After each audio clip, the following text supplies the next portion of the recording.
変身キャンセル。だが、というわけで、マホプリ2の5話を見たんだけど、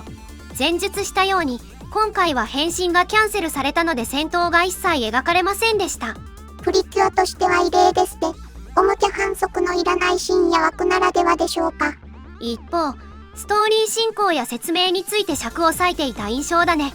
ひーちゃんの成長速度から隠し通すことの難しさを感じたリコがアパートを借りて、未来ともフルンも暮らす夢の同棲生活の始まりかと思いきや、ガスの契約がまだで不発に終わるとかギャグが効いてるのが面白かった。その一方で、自分たちは成長を感じるのに、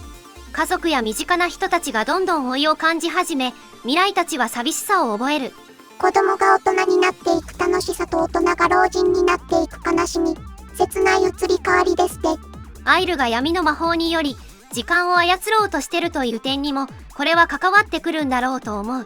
コンビニで唐揚げ弁当を買い温めてもらったり、安い時給に文句をつけたりと意外な形で人間性がアピールされてましたね。これは結構面白い描き方だと思って、それまでのプリキュアで敵幹部の情を描く際には、組織内対立の中でとかプリキュアに追い詰められて本音を見せるとか、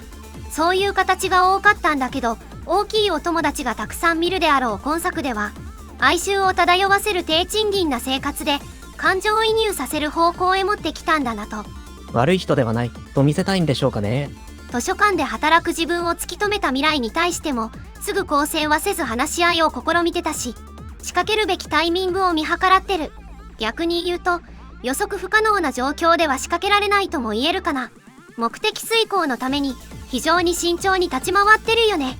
アイルの目的が判明しないと何とも言えないんだけど、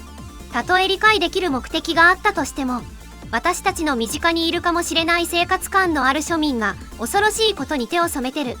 恐怖感は残るよね。意図してやってるのかもしれないけど、これがアイルの魅力の一つではあるかなと思った。新居引っ越しで家具をウキウキで買っていたミラリコたちとわびしく暮らすアイルの生活は対比的であると同時に同じ人間であることを強調していた気もしますね。このアイルの描き方と未来と過去のビジョンを見させられて、それに応じてミラリコの行動が左右されてしまう展開。面白いんだけど、仕組みが結構複雑になっていて、これも朝の時間帯ではできないことを積極的にやっていると思うね。だいたいプリキュアのストーリーって1年なり1クールなりの縦筋がないわけではないんだけど、基本的には1話完結で毎回教訓を得て成長していくものだと私は思うんだけど、マホプリ2ではその回で散らした情報が回収されずに来週へってなってる感じ。おそらく1クール作品だから最終話で全部回収していくんだろうけど、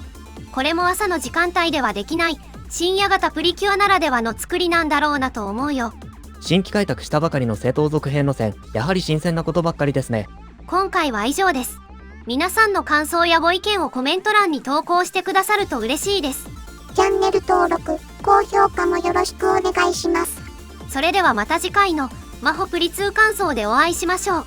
チャンネル登録もお願いします。